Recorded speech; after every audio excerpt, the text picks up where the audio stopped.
네, 반갑습니다. 유상입니다. 예, 7월 26일 화요일 시사공감을 진행하도록 하겠습니다.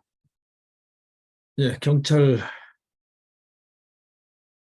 집단 행동이 여전히 쉽게 가라앉지 않고 있습니다. 계속 확산될 기미를 보이고 있는데 바람직하지 않습니다. 그렇죠? 예, 어제 국회 대정부 질문 아주 어, 후련한 한판이었죠.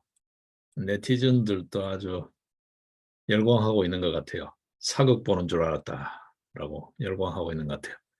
예, 박범계 그 편협한 주장으로 한동훈의 아주 그 박학한 정밀한 논리에 속된 말로 깨창이 났죠. 개박살이 났죠. 예, 예, 급기야 뭐 불러내었다가 들어가라 그랬다가 꼴값을 다 떨다가 말문조차 막혀서 국회 회의장 내에 조롱거리가 되는, 예, 국회의장이라는 자가 국회 내에서 박수 치지 마라, 뭐 이런 제지를 가하는 총극이 벌어지는 그런 상황이 됐습니다. 그죠? 예, 박범계 어제 하는 그 꼴 보셨죠, 여러분? 예, 제가 뭐 재론하지 않아도 영상 뉴스 반복해서 많이 보셨을 겁니다. 그죠? 예, 예, 검찰총장 언제 임명할 거냐, 뭐 대표적인 게 절차에 따라 하고 있다. 등등, 예, 여러분 많이 보셨을 게 그죠? 예, 재미있는 한판이었습니다. 예, 뭐 여러 이야기 있었죠. 뭐 급기야 말문이 막히니까 장관이 왕중왕 1인 지배를 하고 있다. 그러니까 한동훈이 예, 아주 그 촌철지연으로 아픈 곳을 찔러버렸죠. 예, 박봉기 네가 법무부 장관이 있을 때 총장 패싱하고 인사하지 않았냐, 뭐 아주 아픈 부분을 그냥 찔러버렸죠. 예. 아주 재미있는 어제 한판이 벌어졌습니다. 아마 국민들이 오래간만에 후련하셨을 것 같아요. 예. 지금 경찰이 지금 이 난리를 치고 있는 중에 깝깝했었죠. 예. 경기는 어려운데 국회는 계속 헛다리 짚고 있고 삽질하고 있고 갑갑하셨을 텐데, 그러다가 지금 코로나 다시 재확산 이야기가 들어오고 있고 해서 그죠. 예. 네, 박범계가 어제 제대로 당한 겁니다. 법무부 인사검증 관련해서도 법치농단이라고 했다가 한동훈한테 대치 그대로 당해버렸죠. 만약에 지금 현재 법무부 인사검증이 법치농단이라면 이전에 청와대 민정수석실에서 해오던 거 이거 전부 다 위법 아니냐라고 되치기 제대로 당했죠. 예, 아주 후련한 한판이었습니다. 자, 일단 코로나가 지금 일일 확진자가 10만 명을 육박하고 있습니다. 상당히 좋지 않은 징후죠. 예, 이 상황에서 WHO가 글쎄요, 이 윤석열 정부의 과학 방역 오히려 행정에 무지한 게 아닌가 싶어요. 예, 이 행정 조직하고 공무원 조직 이거를 어떻게 지휘해야 하는지를 잘 모르는 탁상행정 백면서생인 것 같은 느낌이 없잖아 있어요. 지금 질병청장이 누굽니까? 백경란인가요? 글쎄요. 글쎄요. 정치 방역이라고 이야기하던 이전에 정은경 체제보다 오히려 그 행정에 더 어두운 게 아닌가 싶어요. 이 행정기관을 어떻게 운영해야 될지를 전혀 모르는 것 같아요. 백면서생인 것 같은 느낌이 없잖아 있습니다. 우리 국민 입장에서 보면.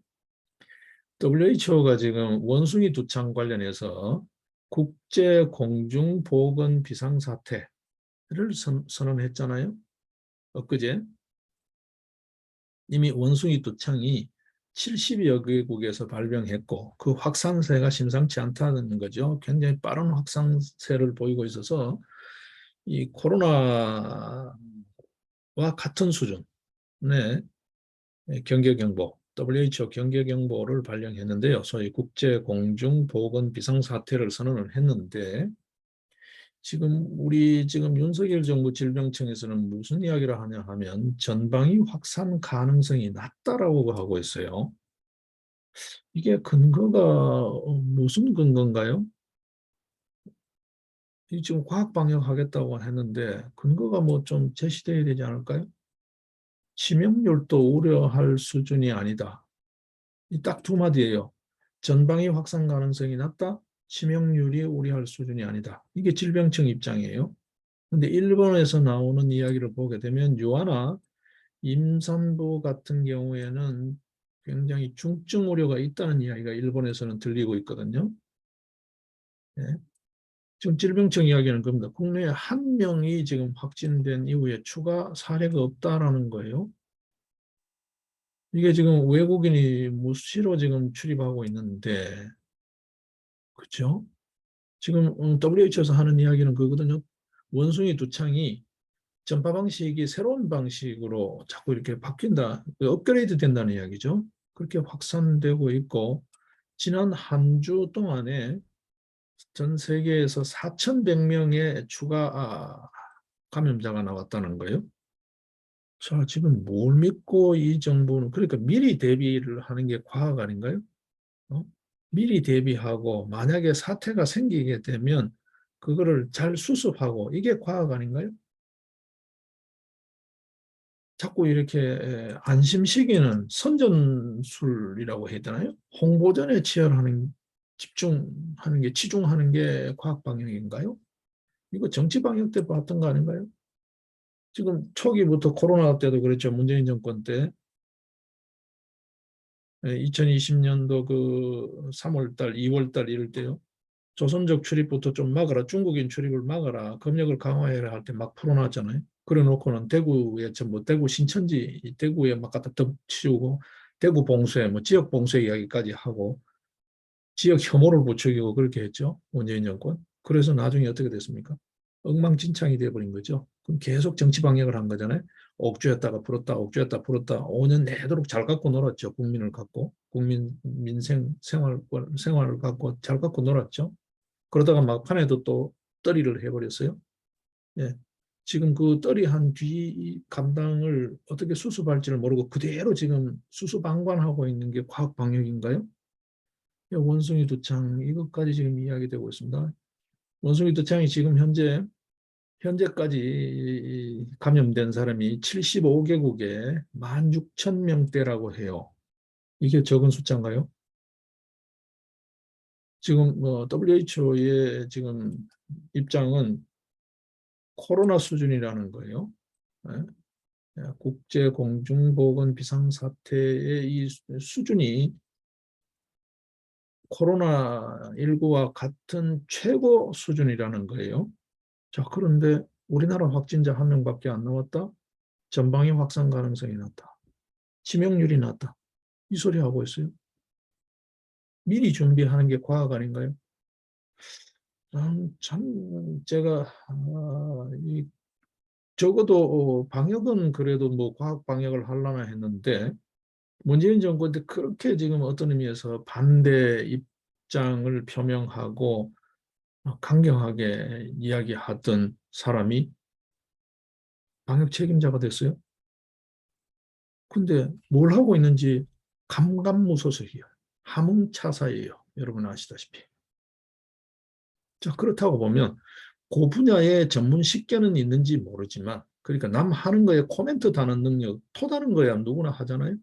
우리 흔히 그 바둑을 비유를 하면 그렇잖아요. 프로 바둑 구단들 그 입신의 경지에 있는 사람이 바둑을 둬도 9급짜리가 훈수를 뚫을 수 있다는 거죠. 남 뚜는 바둑에 훈수 뚜는 건 누구나 할 수 있어요.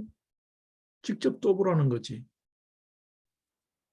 지금 이렇게 보면 조직 지휘에 무능하거나 무지하거나 어,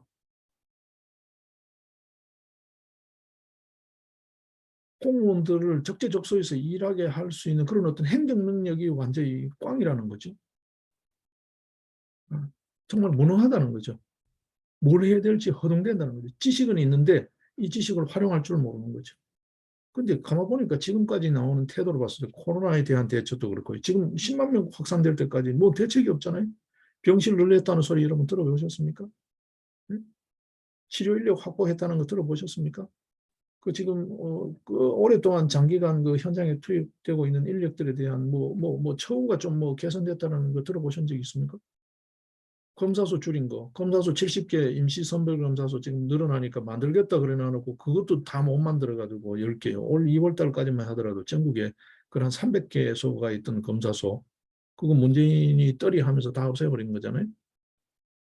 이미 한번 설치했던 경험이 있는 일도 못하고 있어요. 이걸 행정 조직이라고 그러잖아요. 행정 인력 조직을 활용할 줄 모른다고 봐야죠. 행정 지위에 무능한 거죠. 무지하고 무능한 거죠. 조직 통제를 못하고 있어요. 지휘를 못하고 있어요. 지식은 있는지 모르지만. 아무 쓸모없는 지식이잖아요. 100명 서생인 것 같아요. 무슨 과학 방향이요? 입으로만 하는 방향이요? 지금 윤석열 정부의 가장 큰 문제가 그거잖아요. 어느 놈이 움직이는 놈이 없어. 전부 복지부동이야. 전부 관료 출신들요. 한번 보십시오. 모피아, 건피아밖에 없어. 주로. 근데 전부 뭐 어느 놈이 하는 놈 보셨나요, 여러분? 대우조선 파업 때도 한번 보십시오. 대통령이 국무회의에서, 그것도 비상국무회의에서 장관들 현장으로 이야기하니까 겨우 이제 나가는 거예요. 그 전에 어디 뭐 적극적으로 나가서서 그걸 정리한 적 있나요? 윤석열 정부 들어선 지 지금 2달이 넘었잖아요. 대우조선 파업이 하루 이틀 문제였나요? 50일 두 달 가까이 됐어요. 그동안 뭐 했어요? 업무 파악만 하고 있었나요? 지금 발등에 불이 떨어져 있는데 이게 어디 국가 행정을 한다는 게, 나라 일을 한다는 게 개인 연구실에서 어디 뭐 연구 자료 검토하는 건가요? 이렇게 무사안일하고 천하태평이고 무능한 거죠. 무지한 거죠. 행정 조직을 어떻게 운영해야 될지 무지한 거죠. 다 차려진 밥상에 떠주는 밥숟가락, 쥐어주는 밥숟가락, 그거 떠먹는 것밖에 못하는 거지. 남모하면은 깐죽대는 것밖에 못하는 거지. 이게 무슨 의미가 있나요? 이게 무슨 의미가 있나요? 윤석열 정부의 가장 많이 사용하는 용어가 자유, 시장, 과학 이런 거 아닌가요? 과학이라는 게 미리미리 예비하고 문제가 되었을 때 사후 처리를 피해를 최소화시키고 깔끔하게 정리하는 거잖아요. 그러기 위해서 과학이 필요하지. 뭐 그냥 깐죽대기 위해서 과학이 필요하나요? 지금 볼 수가 없어요, 여러분. 잘 아시다시피. 참 우려스럽습니다. 지금 원숭이도 참 간단히 봐서는 안 되는 문제예요. 예, 코로나는 지금 눈에 드러나지 않고 속으로 지금 뭐 후유증이 좀 있는 사람 없는 사람이 뭐 천차만별입니다만 감염 종류에 따라서 원숭이 두창은 일단 육안상으로도 외견상으로도 굉장히 흉물스럽잖아요, 여러분. 그 상처가 꽤 오래 간다고. 이게 뭐 성형이나 이런 걸로 쉽게 해소될 수 있는 게 아니잖아요. 지금 뭐 먹고 살기도 어려운데 그 피부 성형할 수가 있나요? 뭐 죽지 않고 살아나더라도 이것도 치명률도 상당히 지금 외국 사례를 보게 되면 걱정스러운 수준이잖아요. 그러니까 WHO가 전 세계를 향해서 공중 비상사태를 선언하는 거 아니에요? 그런데 지금 천하태평이에요. 제가 그렇게 따갑게 이야기할 수밖에 없어요. 천하태평이에요. 그 한마디 언론 보도 이외에 방역 당국의 어떠한 과학적 설득력 있는 대처도 볼 수 없어요. 하다못해 이 분야 전문가를 찾아서 뭐, 무슨 소위 말해서 민간 자문단을 꾸렸다라는 그런 정도의 최소한의 액션도 본 적이 없어요. 이게 뭘까요? 이게 과학 방역일까요? 적어도 이거는 국민 생명과 안전, 보건에 직결되는 문제여서 이거는 뭐 미루고 자시고 할 문제가 아니잖아요. 참 걱정스럽습니다. 정말 걱정스럽습니다. 이렇게 무능해서 뭘 할 수 있을까요? 자, 이제 경찰 사태 좀 들여다보겠습니다. 여러분 잘 아시다시피 지금 경찰이 보여주고 있는 모습은 전혀 설득력이 없습니다. 그렇죠? 바로 직전에 여러분 경험하셨잖아요. 문재인 정권요. 뭐 문재인 정권 그래봐야 윤석열 정부가 교체된 지 지금 두세 달밖에 안 되니까요. 바로 직전에 그 멤버들이 그 행태, 문재인 정권에서 보여준 행태 여러분 아시잖아요. 이 경찰이 독립을 이야기하고 있어요. 인사, 예산, 감찰 전부 저 자체적으로 저거 하겠다는 거예요. 이게 말이죠. 그러면 저 주머니 털어가지고 저들 월급 받고 민간 그 뭐죠 경호업체들, 경비업체들처럼 그렇게 운영하든지 왜 국민 세금으로 누릴 거 다 누리고 챙길 거 다 챙기면서 저 하고 싶은 대로 하겠다는 거예요? 아무 통제도 받지 않고 지금 문재인 정권 이후에 급격하게 경찰로 다 떠넘겨 놓은 거잖아요. 저 입맛대로 민정수석실 통해서 청와대 입맛대로 부릴 수 있다고 보고 그렇게 한 게 문재인 정권 때 경찰 행태였잖아요. 불과 두세 달 전 경찰 행태였잖아요. 여러분 아시다시피 수사 막아 그러면 수사 막고 자 전마 뒤 까 그러면 하명 수사하고 다 그랬던 거잖아요. 경찰이 그랬잖아요. 그 경찰인데 뭐 별로 달라진 거 있어요. 그 사람들이 맨 그 사람들이 맨날 그 사람들이에요. 근데 지금 와가지고 인사, 예산, 감찰 다 저 마음대로 하겠다는 거예요. 이게 뭘까요? 감독 통제라기보다 감독 관리 감독을 받지 않겠다는 거잖아요. 저 마음대로 하겠다는 거잖아요. 국가경찰위원회 이스나 마나한 그거 민간 자문조직이지 그게 무슨 뭐 행정 집행기관이에요? 웃기는 짓을 하고 있어요. 말도 되지 않을 뿐더러 설득력이 전혀 없습니다, 여러분. 네? 이 짓을 하고 있어요. 제가 늘 그랬죠. 이제 앞으로는 우리 주머니 국민 주머니 지키기에 초점을 맞춰서 좀 피부에 와닿게 설득력 있게 말씀을 드리거든요. 달리보다는 설득력, 피부에 와닿게 말씀을 드리거든요. 지금 경찰 인력이 여러분 14만 명이에요. 네, 일부 13만, 14만 그런데 약 14만이에요. 여기 집행되는 예산이 얼마입니까, 여러분? 한번 생각해 보십시오. 이게 전부 국민 주머니에서 나가는 거라고요. 지금 여러분 아시다시피 경찰 공무원 포함해서 공무원 노조, 그렇죠? 전공로에서 지금 공무원 임금 인상 투쟁을 하고 있어요. 지금 월급 올려달라는 거예요. 여러분, 우리가 지금 이렇게 계속해서 우리 주머니가 털리고 있다고요. 자, 일단 주머니 문제 떠나서도 이건 말이 안 되죠. 청와대 밑에 있으면 독립이고, 그렇죠? 청와대 민정수석실하고 짝짝꿍해서 사바사바 하면 그게 정당한 공권력 행사하고 경찰 독립이고, 어?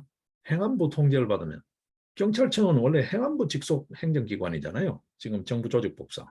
그렇죠? 행안부 외청 형식으로 돼 있죠. 그렇게 돼 있는데 어쨌든 행안부 통제를 받는 행정기관이잖아요. 근데 행안부 내에 경찰국이 예전에 내무부 시절 때 치안본부 웃기는 소리 하지 말라 그래요. 치안본부 때는 하는 게 경찰 하는 게 그야말로 우리가 알고 있던 고유의 경찰 업무예요. 공공질서 유지. 그 다음에 뭐 국민 생명과 재산 안전을 보호하는 기본 치안 업무, 치안 행정 그게 다였어요. 뭐 소위 말해서 공공의 안정 질서 유지 그게 다였다고요. 그럴 때에 치안본부하고 지금 경찰하고 같나요? 지금 경찰 안 봐요. 검찰을 능가하고 국정원도 집어삼키는 그런 거대 공룡이 돼 있는데 이게 듣보잡 권력기관이 돼 있잖아요. 그러니까 뭐죠? 임시 이삿짐 보따리를 다 옮겨 뭐 검찰 보따리, 국정원 보따리 이런 보따리를 다 민정수석실에서 저가 계속 집권할 거라고 보고 지금 선거 공정성 문제 계속 무결성 나오잖아요. 선관위 저거 제대로 해야 돼요. 지금 곳곳에 지금 어딘가서 인력들이 그런 불순의 냄새가 있다라는 거잖아요. 네, 그 인력을 솎아내야 된다는 거잖아요. 요소 요소에 그런 인력들이 있다라는 거잖아요. 그렇게 의심된다라고 이야기하잖아요. 근데 지금 수사가 안 되고 있고 그냥 의심으로만 계속 의혹으로만 제기되고 있죠. 지금 감사원 사무총장이 새로 들어가고 지금 선관위에 새로 뭐 선관위원이 지금 국회에서 인사청문회 중이죠. 그런 사람이 제대로 좀 된 사람이 들어가서 들여다봐야 될 건데 어떨지 모르겠어요. 어떤 사람이 또 지금 청문회 중인지도 우리가 좀 더 봐야 되는데 지금 온갖 이런 뉴스에 가려져 가지고 그게 제대로 드러나지는 않고 있어요. 이제 그 관련해서도 우리 다음 시간에 좀 보겠습니다만 이게 말이 되나요? 원래 조직법상 자기 지휘 감독 기관으로 되어 있는 행안부 내에 행안부 통제를 받지 않겠다. 청와대 통제를 받겠다. 이게 뭐 하는 짓이에요? 그러니까 계속 집권할 거라고 봤겠지. 그러니까 경찰 믿고 다 준 거지. 입맛대로 잘하니까. 수사해 하면 수사하고 수사하지 마 그러면 안 하고 입맛대로 다 하니까. 그렇죠? 야, 뭐 이렇게 바리케이트 쳐 그러면 재인산성 쏴주고 뭐 이거 다 하니까 앞으로도 계속 연구 짓고 저들이 마음대로 기획하고 조작해서 집권할 거라고 생각하고 그렇게 했겠죠. 거기에 기고만장했겠죠. 응? 이 경찰이 통제를 받지 않겠다고 이야기하고 있어요. 그러니까 민정수석실 밑에 있으면 경찰 독립이 되고 행안부 경찰국으로 들어가면 독립이 안 되는 건가요? 네? 여러분 아시다시피 지금까지 경찰은 청와대 민정수석이 직접적으로 많이 관여를 했죠. 거기에다가 치안행정관을 파견해 있었으니까. 그 다음에 정무수석 지위도 받았죠. 정무수석실. 그 청와대의 지위를 받은 거죠. 네. 그러고 권력 입맛대로 권력 하라는 대로 경찰력을 행사해 왔잖아요.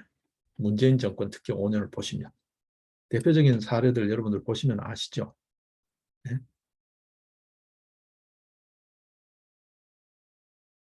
이거 지금 행안부 경찰국이 되면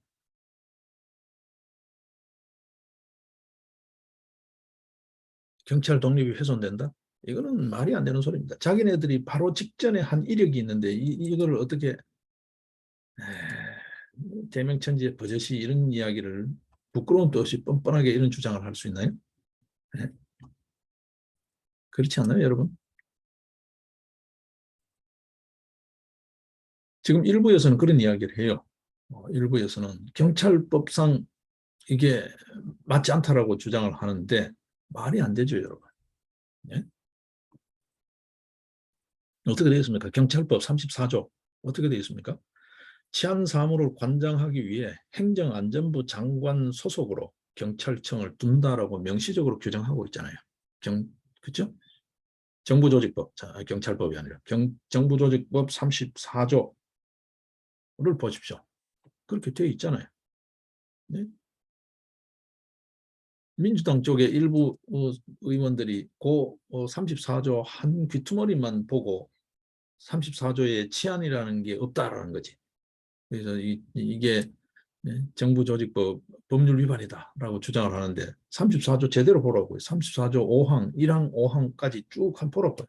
5항이 뭐라고 되어 있습니까?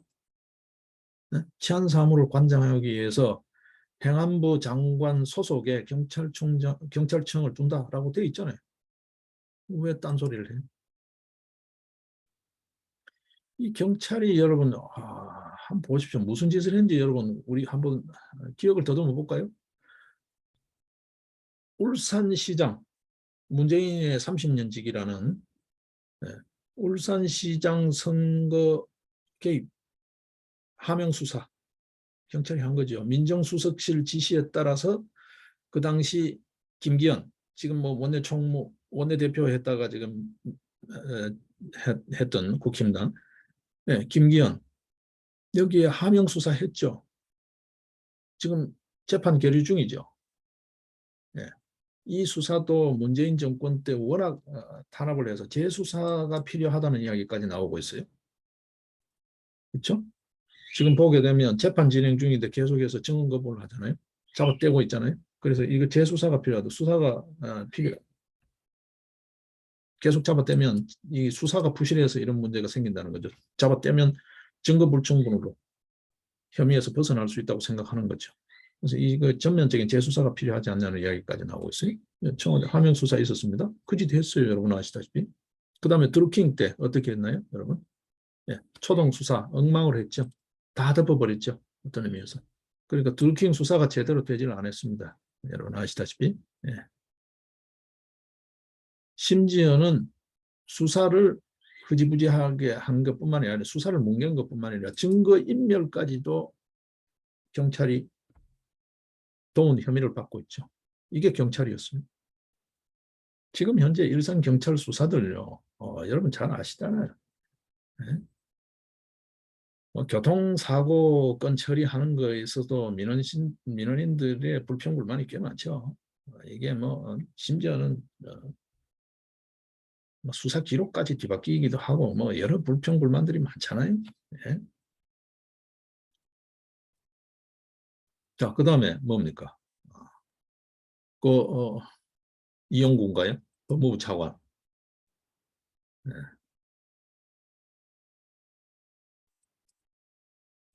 그 폭행기사, 기사한테 택시기사 꼬드겨가지고 증언 거짓으로 거짓말 하도록 수사를 그렇게 경찰관이 직접 개입해가지고 그렇게 한 혐의 여러분 들어보셨죠? 경찰이 오히려 이렇게 사건을 유리하게 조작하고 있는 네. 거짓말하게 택시기사한테 거짓말하게 시킨 거 다 이미 우리가 알고 있는 사실이잖아요. 자, 그 다음에 또 뭡니까? 새로 대학 내에 있는 전대협이라는 청년 조직들. 네? 문재인 비판하는 대자보 대학 내에 붙였다고. 그걸 건조물 무단 침입. 그래가지고 결국 지금 무죄가 났습니다. 그죠? 근데 이 학생들이 1심까지 얼마나 고초를 겪었어요? 이렇게 마구잡이로 없는 죄 덮어 씌우고 있는 죄 덮어 가리고 이 짓을 경찰이 버젓이 해왔잖아요. 지금 경찰 수사, 검경 수사권 조정에도 허점이 많아요. 왜냐하면 검찰이 경찰을 통제할 수 있는 수사 지휘권을 지금 없애버렸기 때문에 이렇게 고삐 뿔린 망아지 형식의 경찰 권력의 행사, 수사권 행사, 이거 굉장히 위험천만하거든요. 여러분 수사권 이렇습니다. 여러분 이미 잘 아시지만 경찰 수사, 검찰 수사의 문제점이 뭘까요? 전곡을 찌르지 못하고 변죽만 올려서 이게 수사 기록이라고 해가지고 만약에 재판으로 가게 되면 이게 재판받을 권리, 국민의 재판받을 권리를 침해하는 거고 어떤 의미에서 정당하게 보호돼야 할 국민의 권익이 침해되는 거잖아요. 수사가 정확하게 돼가지고 요지를 정확하게 딱 밝히는 수사가 돼가지고 재판에 넘어가면 재판 결과가 딱 억울한 게 밝혀지죠. 어떤 의미에서 억울한 걸 밝혀야 될 거 아니에요. 근데 경찰을 두루뭉실하게 가게 되면은 억울한 게 밝혀지는 거 재판에서 다 풀려나 버린다고요. 그렇잖아요. 증거불충분 무혐의 처리될 거잖아요. 이유 없음이 돼버릴 거잖아요.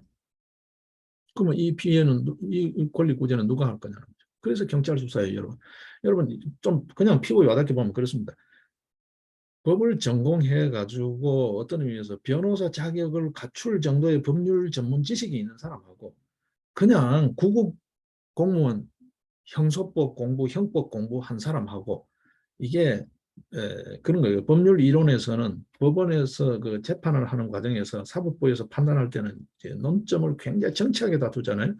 이렇게 해석하면 죄가 안 되고 이렇게 해석하면 죄가 될 수도 있는데 수사를 헛다리를 짚어놓으면 죄 받아야 될 놈이 죄 없는 놈으로 풀려나는 거죠. 이런 수사를 하고 있으니까. 그 다음에 또 어떤 문제가 있습니까? 쓸데없는 이야기를 계속 물으면서 시간을 빼놓는다는 거예요. 네? 고발인 조사를 하든 고소인 조사를 하든 참고인 조사를 하든 간에 해야 될 수사를 정확하게 해서 시간을 절약하고 이렇게 해줘야 되는 건데 하루 종일 시간 낭비하고 또 재소환하고 이렇게 시간 낭비한다는 거예요. 이게 부정확한 지식을 갖고 있을 때 전문성이 떨어질 때의 문제예요. 그렇잖아요, 여러분. 회사 일을 하나 하더라도 잘 모르는 사람이 일을 해놓으면 뭔가가 막 어수선해요. 서류는 막 한 뭉치야. 근데 내용을 보게 되면 알맹이가 하나도 없어. 그런 서류 보시잖아요. 가끔 한 번씩 보면. 그 신입들, 또 자기 업무가 아닌 거 순환보직으로 맡아서 왔을 때 보게 되면 뭐 엄청 열심히 했다고 가져오는데 내용이 하나도 없는 그런 서류들 가끔씩 보시잖아요. 지금 그런 상황이라고요, 여러분. 여러분, 경찰대 나온 수준하고 말이죠. 소위 말해서 뭐 지금 문제가 있든 없든 간에 로스쿨을 나와가지고 어? 변호사 자격을 취득한 사람하고의 그렇게 해서 수사 현장 경험을 쌓아서 15를 거쳐가지고 수사를 하는 사람과의 그 수준 차라는 게 말로 표현하기 어려울 정도의 엄청나게 큰 수준 차가 있는 거예요. 대학 교수하고 초등생 수준 차가 있다 해도 과언이 아니에요. 그냥 법 조금 알고 야 너 언제 뭐 했어? 이거 했어 안 했어? 자꾸 이렇게 쓸데없는 거 많이 묻는 거 그거 아무 필요 없는 거거든요. 그래서 어쨌다는 거야. 이렇게 들어가면 쓸 말이 하나도 없는 조서. 그게 조서로서 무슨 의미가 있나요? 그냥 휴지 쪽이지. 이런 수사를 우리가 국민들이 받아야 되냐고요. 억울함을 호소했을 때, 또 경우에 따라서 누명을 덮어 썼을 때, 그래가지고 자꾸 이렇게 없는 죄 덮어 씌우고 있는 죄 가려버리면 이 피해를 누가 해결할 거냐는 거죠. 특히 권력자의 범죄 행위라는 거는 이게 사회적 피해라는 게 어마어마하잖아요. 국가적 사회적 피해라는 게. 지금 보십시오. 지금 조금씩 이야기가 터져 나오고 있어요. 시중은행에 이상한 돈이 해외로 빠져나갔다. 이게 무슨 돈일까요, 여러분? 금감원장에 검찰 출신이 들어갔어요. 이현복 부장이 들어갔어요. 이거 제대로 털 거라고 봐요. 그분은 공인회계사, 그 분야 회계 관련의 전문 자격 지식도 있는 사람이잖아요. 단순 검사가 아니란 말이에요. 단순 특수부 검사가 아니라고요. 정확하게 그거를 들여다볼 수 있는 전문 식견을 갖고 있단 말이에요. 소위 말해서 공인회계사란 말이에요. 지금 드러나고 있잖아요. 시중은행들. 이 돈이 어디서 나오는데 지금 시중은행이 잡아떼는 거죠. 우리도 모르겠다. 잡아떼는데 일단은 금융 제재는 받을 거예요. 그렇죠? 지금 하나은행 외환거래 정지되어 있죠. 4개월인가요? 과징금도 몰려고 지금 그렇죠. 네. 일단 은행들이 불이익을 받으면 고쳐질 거고 이전 나쁜 관행이. 그 다음에는 하나 둘 이제 조사를 하면 불게 되겠죠. 조사를 하겠죠. 이제 일단 기초조사 단계니까요. 네. 지금 그렇습니다. 지금 이 경찰이 이런 짓을 하고 나가지고 지금 와가지고 통제를 안 받겠다는 거예요. 이게 명분이 있습니까, 여러분? 심지어는 뭐 팀장, 파출소장까지 하자? 이 전부 다 징계 조치해야죠. 아마 형사처벌까지는 어려울 거예요, 그죠?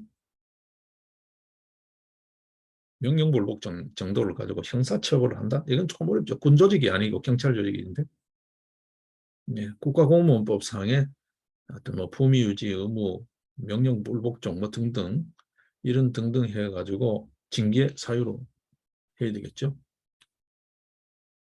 징계 해야지. 이거 뭐 형사로 가서는 글쎄요 법원에서 이런 정도까지 수용하지는 않을 것 같아요. 제 생각인데 뭐 어떨지는 또 모르겠지만요. 이거는 말이 안 되는 이야기입니다. 말이 안 되는 이야기입니다. 제가 봤을 때 최소한의 설득력도 없어요. 그냥 깡짜 부리는 거예요. 자, 그렇다면 공무원이 깡짜를 부린다? 이거는 민간 회사의 노조원이 파업하는 것보다 더 엄정하게 대처해야죠. 지금 어제 해안부 장관 같은 경우에 준 군사 조직이다. 무장할 수 있다. 쿠데타다. 말이 거칠지 않느냐라고 하니까 한 발도 물러서지 않았어요. 자기는 그렇게 생각합니다. 12.12도 그렇게 시작됐다. 그런 이야기예요. 조금 거칠어 보이는데 그거는 해안부 장관의 자기 소신이에요. 뭐 그렇게 생각하는 것에 대해서 뭐라고 하겠어요. 그렇잖아요. 누구나 사상의 자유가 있는데 물론 뭐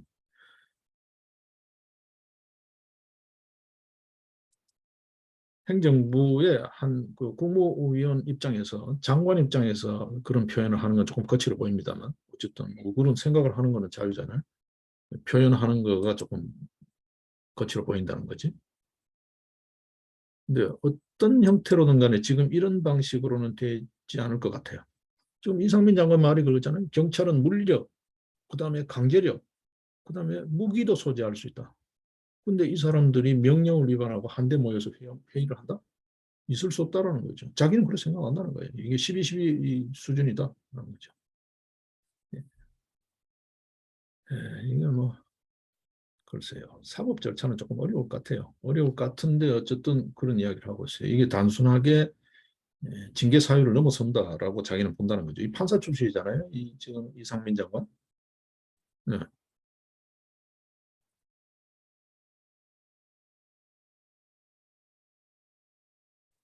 자, 이 판국의 말이죠. 이 판국의 말이죠. 여러분 잘 보셔야 됩니다. 요소요소에서 이런 친구들이 준동을 해요. 하태경이가 또 뭔 말이었어요? 마치 그럴듯한 말이죠. 아, 근데 잘 볼 필요가 있습니다. 본질을 흐리게 하는 거예요. 뭐라 그럽니까? 경찰국 신설 문제를 두고 정부가 경찰을 너무 거칠게 다룬다. 이런 소리 하고 있어요. 지금 어떻게 다룰 거예요? 지금 이 짓 하면서 지금 검수완박 등등 해가지고 시간에 쫓기고 있는 여러 사건들이 있어요. 수사 제대로 돌아갑니까? 지금 대장동 수사 뭐 등등등 이러고 있어요. 지금 하태경이가 지금 이 짓을 하고 있어요. 여러분 잘 보셔야 됩니다. 하태경이 지금 집시법 개정안 일전에 제가 한번 이야기했죠.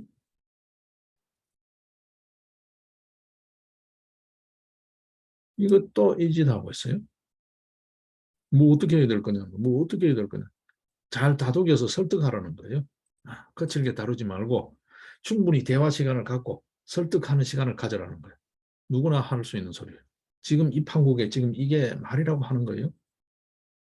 지금 나라 꼴이 이 꼴인데 지금 전혀 설득력도 없는 이야기. 이 경찰이 무슨 짓을 했는지 바로 직전에 생생히 지금 살아있는데 지금 하태경이가 이 소리 하고 있어요, 여러분. 경찰 이 꼬라지로 만든 게 민주당이잖아요, 지금. 문재인 정권이잖아요. 그런데 지금 뭐 해라는 거예요? 지금 어떻게 하겠다는 거예요? 요즘 경찰은 지시한다고 말 안 듣는다? 그러면 이게 당나라 군대지? 경찰을 위한 경찰이에요? 국민을 위한 경찰이 아니고? 공무원 조직은 상명하복이라는 게 기본이에요. 어떤 지시도 하지 말고 설득해라? 그러면 무슨 일을 할 수 있을까요? 5년 내도록 설득할 수 있을까요? 하태경? 이런 한심한 친구를 국힘당이 계속해서 지금 현재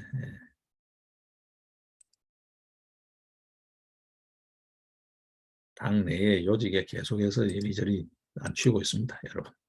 네. 국힘당 꼴이 이렇습니다. 자, 여러분, 이 지금 탈북어민 강제 북송 관련해서 지금 보게 되면 어제 또 권익위하고 뭐 등등 이야기 또 있는데 이 경찰이 여기에도 관여했다는 이야기가 나오잖아요. 그렇죠? 네, 탈북어민 그러니까 귀순한 어민 있죠. 강제 북송에도 관여했다. 2019년 11월 강제 북송 당시에 경찰 특공대 투입 관련해 가지고 국가안보실에서 전화 요청을 경찰청 경비국에 했다는 거죠. 경비국에. 예. 이 경비국에 이 경찰청 A 보안국장 뭐 이렇게 나와 있어요. 하고 B 경비과장 이게 국가안보실 청와대 국가안보실 요청을 받은 뒤에 전화로 그 다음에 경찰 특공대를 어떻게 지원할 건가에 관련해서 민감용 청장한테 구두 보고를 하고 협의를 해가지고 했다라는 거죠. 네. 이 당시 경비국장은 해외 출장 중이었고 경비과장이 직무를 대리해 가지고 집행했다는 거죠. 이런데도 경찰이 관여했다는 거예요, 여러분. 헌법상으로 보게 되면 그렇게 법 좋아하는 친구들, 입만 띄면 법 이야기하는 친구들이니까 헌법상으로 보게 되면 탈북 어민, 귀순 어민도 엄연한 대한민국 국민이죠. 네. 국민을 적국이죠, 어떤 의미에서. 적국의 요구에 따라서 강제 북송한 것, 이 행위에 경찰이 관여했다라는 거예요. 청장까지, 예, 국장, 청장, 과장, 그 다음에 그 실질적으로 강제력과 물리력을 행사할 수 있는 경찰 특공대까지 동원했다는 거잖아요. 예, 이게 경찰입니다, 여러분. 그러니까 달리 표현하면 청와대 입맛대로만 움직이는 경찰. 이게 무슨 국민의 경찰이냐는 거죠. 지금 행안부 통제를 안 받겠다는 거잖아요. 이제 청와대 민정수석실 없어지니까 대통령실이 되었으니까 이제 아무 말도 안 듣고 저들끼리 하겠다는 거잖아요. 그게 경찰 독립이라고 지금 주장하고 있는 거잖아요. 응?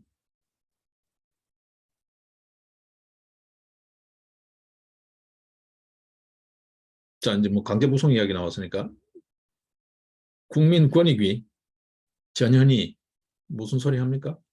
강제북송 관련해서 공식 입장 밝히는데 어려움이 있다. 그리고 공식 입장 밝히는 걸 거부한 거죠, 사실상. 이런저런 이유를 대해 가지고요.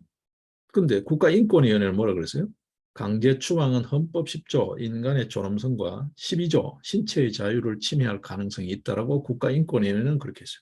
근데 국민권익위라고 하는 이 기관 전현희 문재인 정권의 알박기로 여전히 잘 버티고 있는 이 전현희 알박기 효과라는 이야기 일부에서 하죠.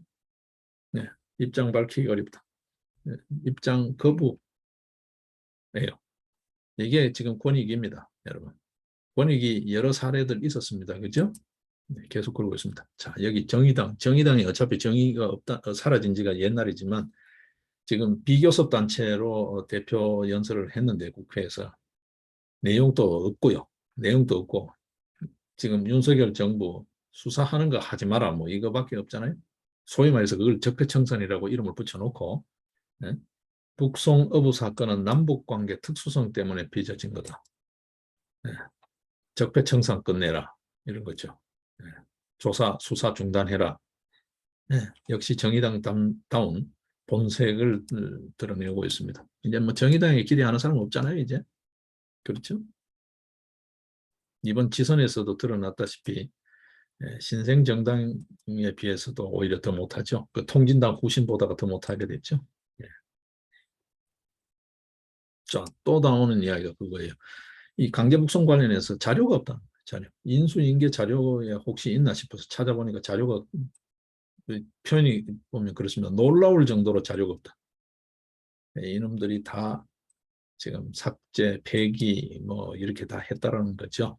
어딘가에 있을 거예요, 여러분. 지금 수사 결과를 좀 더 지켜봐야 될 것 같아요. 지켜봐야 될 것 같아요. 자, 일단 뭐 이야기가 조금 옆으로 조금 흘러버렸습니다. 강제북송 관련, 인권 관련으로. 경찰이 그런 쪽에도 관여했다는 거예요. 예? 관여했다는 거예요. 이게 경찰입니다, 여러분. 이 경찰을 아무도 통제 안 한다? 그 말이 안 되죠. 예? 자, 지금 윤석열 정부가 이 참에서는 다시 한 번 더 우리가 좀 가다듬어야 되지 않을까 싶어요. 예, 위기는 적은 밖에 있지 않다. 지금 보시면 윤석열 정부가 자기 지지세를 확고히 하지 못해요. 일부 지금 여론조사 분석 전문가라든지 일부 이야기하죠. 아니 표는 영남에서 얻어놓고 계속 호남 보고 지금 구애를 하고 있으면 이게 나무다리 끓는 거 아니냐. 그런다고 해서 표 줄 것 같냐. 지지율 올라갈 것 같냐. 그 사람들은 여론조사 물론 부정이다는 거야. 네, 긍정평가할 사람 별 차이가 없다라는 거지. 아니 지 지지층도 못 다독이고 끌어안지 못하고 계속해서 고개 돌리고 있으면서 무슨 국정을 수행하겠다는 거냐. 뭐 하기 좋은 말로 지지율 반등을 왜 하겠다는 거냐라는 거죠. 네, 적은 밖에 있지 않다. 내부에 있다. 자기 스스로에게 있다는 거예요. 그러면서 이제 혹자들은 그런 비유를 합니다. 바이든 봐라. 네, 미국 50년 사이에 지금 그 근세 50년 사이에 가장 초라한 대통령이 돼 있지 않냐. 그건 지지자들한테도 외면받는 대통령이 돼 있어서 그렇다라는 이야기를 하는데 윤석열 지금 봐요. 자기 원래부터 기반이 없잖아요. 네? 뚜렷한 지지 기반이 없고 지역적 기반이 있나요? 무슨 뭐 어떤 매니아가 있나요? 없잖아요. 그냥 문재인 정권 이 불량 세력들 뭐 두고 못 보겠다. 이 비정상 더 이상 두고 볼 수 없다라는 정권 교체 열망이지 뭐가 있나요? 굳이 이야기하면 국힘당 뭐 그 전통적인 미련을 갖고 계속 국힘당 쪽을 보고 있는 그 표지 뭐가 있냐는 거지. 근데 이쪽도 지금 엉망이에요. 국힘당 엉망이에요. 윤석열이 좀 자기 지지 대선 때 자기를 지지했던 세력의 요구에 대해서 그눈 감고 귀 막고 있는 거죠. 대표적으로 보게 되면 성경 무결성을 이야기하던 그 그룹에 대해서 거의 눈 감고 있는 거잖아요. 그러면서 짜잘짜잘한 잡음들이 쏟아져 나오면서 그 윤석열 정부가 가장 선명하게 주장했던 상식, 공정 이거조차 흔들리고 있단 말이에요. 이렇게 허둥대서는 안 된다. 적은 밖에 있지 않다. 내부에 있다. 발밑을 봐라. 발밑을 봐라. 내가 지금 무슨 일을 하고 있는지를 봐라는 거죠. 예. 자, 여기서 다시 이제 그 정도로 하고 다시 또 이야기를 돌리겠습니다. 자, 이제 우리 주미 제대로 지켜야 됩니다. 대우조선, 이거는 매각이 답입니다. 여러분 아시다시피. 이제 1달러 떼었으니까. 근데 아직 완전히 해결된 게 아니라 불신은 살아있어요. 언제 다시 또 강성 투쟁으로 돌아설지 몰라요. 여러분 아시다시피. 예. 손해배상금 이거 어떻게 할 거냐. 손해 8천억 이거 어떻게 할 거냐. 만약에 소송을 걸게 되면 이게 또 이제 되겠죠. 그런 움직임이 되겠죠. 근데 경영진에서는 이걸 안 할 수가 없어요. 여러분 아시다시피. 이게 그렇잖아요. 공적 자금이에요. 경영진이 안 한다. 이거 엄밀하게 하면 업무상 배임이죠. 자기 돈도 아닌데 경영자가 뻔히 알면서 책임 소재도 알고 방법도 알면서 아무것도 안 한다? 그건 배임이죠. 민간에서 뭐 직무유기라는 말은 없으니까 공무부에는. 22년 동안 산업은행에 지금 국민 세금이 약 12조가 들어갔다 그래요. 부채 비율이 지금 546%예요. 그럼에도 불구하고 만성적자예요. 예.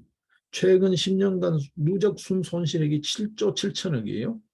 그리고 작년 한 해만 1조 7천억이에요. 적자가 1조 7천억이에요.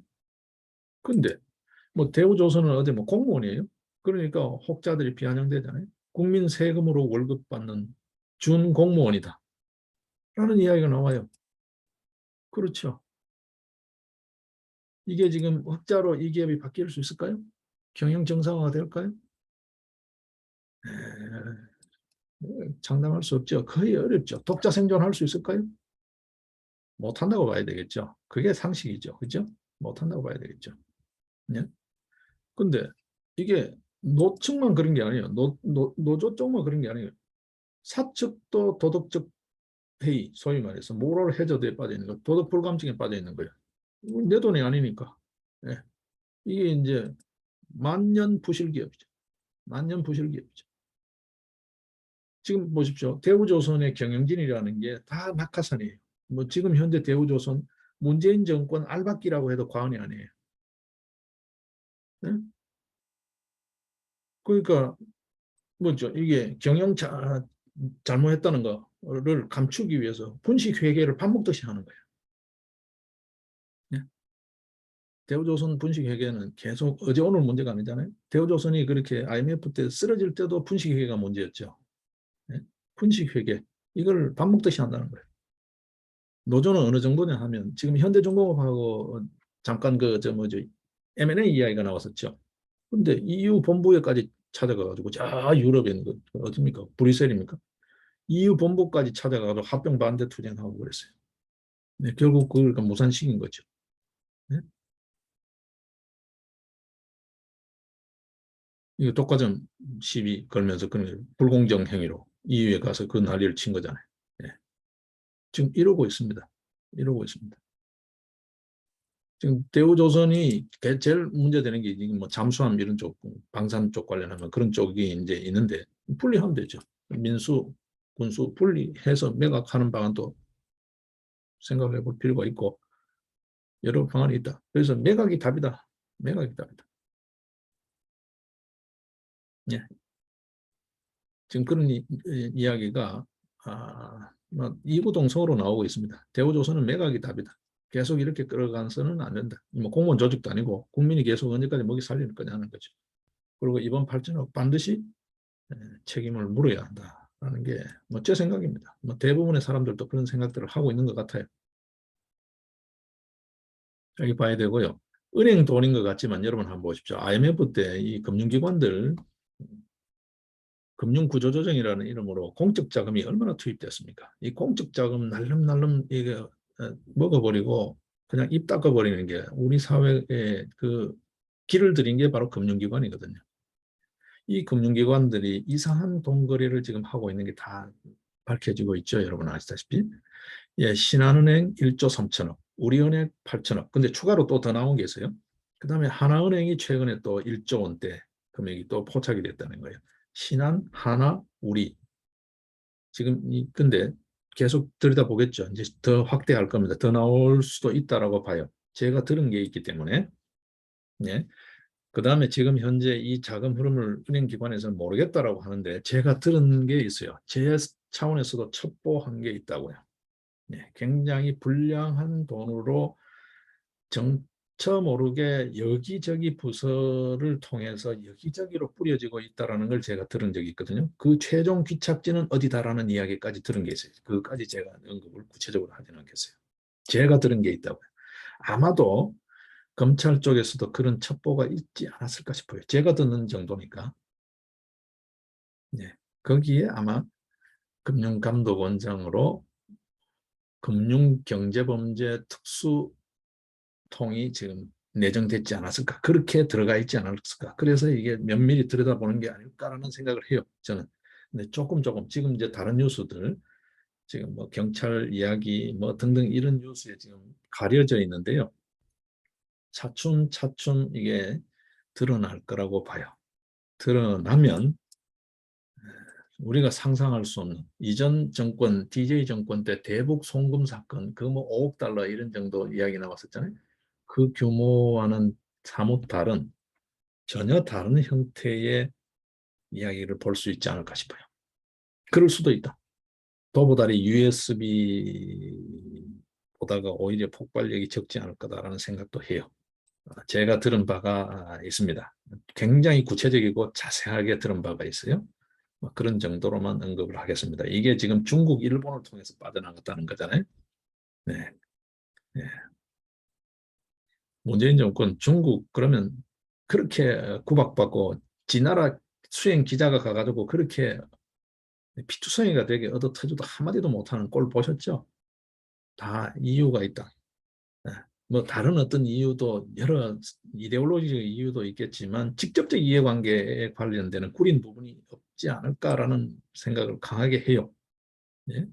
지금 여러분 아시다시피 하나은행은 이미 외환 업무 4개월 업무 정지, 과징금 5천만 원 이걸 금융위원회로부터 징계를 받고 있어요.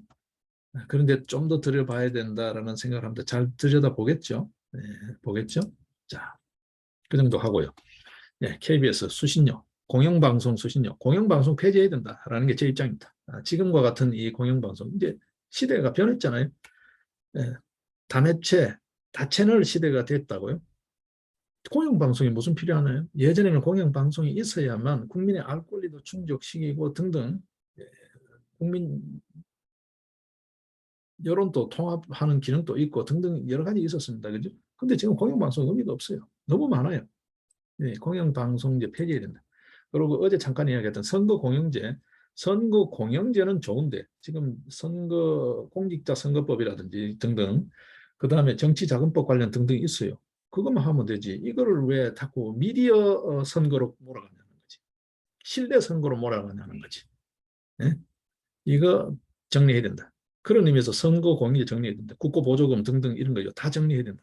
그런 의미에서 선거공영제도 실질만 남기고 그 껍데기 선거공영제 이름으로 포장했던 정당 보조금, 국고 보조금, 뭐 선거 보전금 이런 거 다 정리하고 네.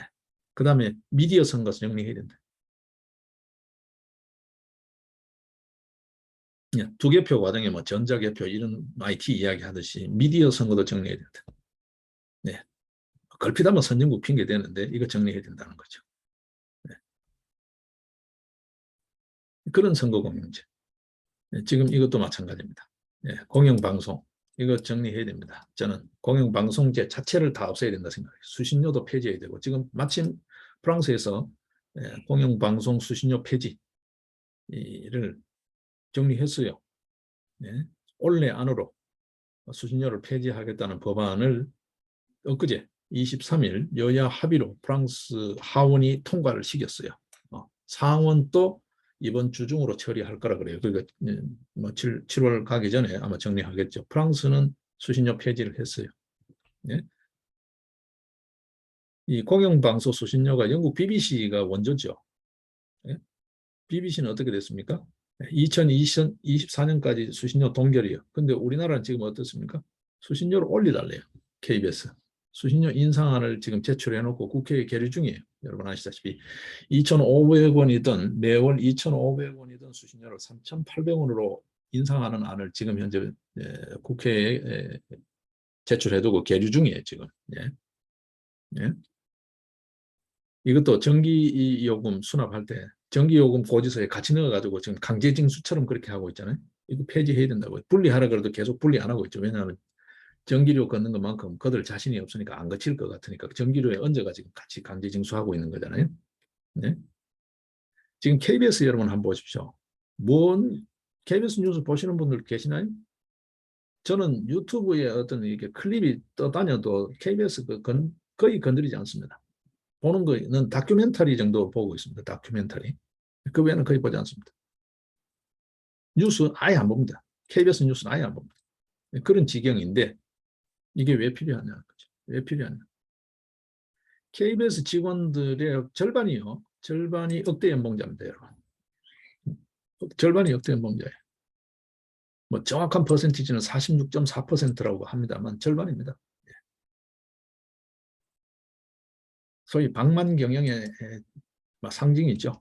KBS뿐만이 아닙니다. 지금 공영방송에 해당되는 게 뭐 MBC도 사실은 공영방송이죠. 뭐 KBS 지분이 들어가 있으니까. EBS 그렇죠. 다 그렇잖아요. 지금. 그래서 방송이 다 장악되어 있는 거랑 마찬가지인데 이 수신료. 그러자 이런 이야기가 나오자 좀 일부 유튜버들도 좀 그런데요. 좀 그래도 생각이 있다는 유튜버들, 언론사 출신들 유튜버들도 거기에 현혹된 것 같아요. MBC 경영진이 문제는 수신료 폐지가 아니다. 그거가 아니고 노조에 장악된 언론이다. 이렇게 이제 또 물흐리를 하는 것 같아요. 그거는 그 사람의 생각일 수는 있어요. 근데 일단 돈줄부터 꺼내야 됩니다, 여러분. 네. 이유 없이 자꾸 돈줄 대주는 안 된다. 네. 지금 TV에서 보십시오. 돈줄 딱 막히니까 대본 딱 달라지잖아요. 돈줄 꺼내야 된다. 수신료 정리해야 된다. 그러고 나서 노조에 장악된 언론 이런 문제는 뭐 인사부터 다시 봐야 되겠죠. 그거는 그다음 문제고 첫 발부터 못 대고 있는데 계속 물대면서 뭐 그거를 수정한다고요? 그건 말이 안 되죠. 일단 수신료 정리해야 된다. 네. 지금 이 BBC도 말이죠. 2028년부터는 수신료 폐지하겠다 그래요. 2028년부터. 네. 거의 대부분 나라에서 수신료 없습니다, 지금.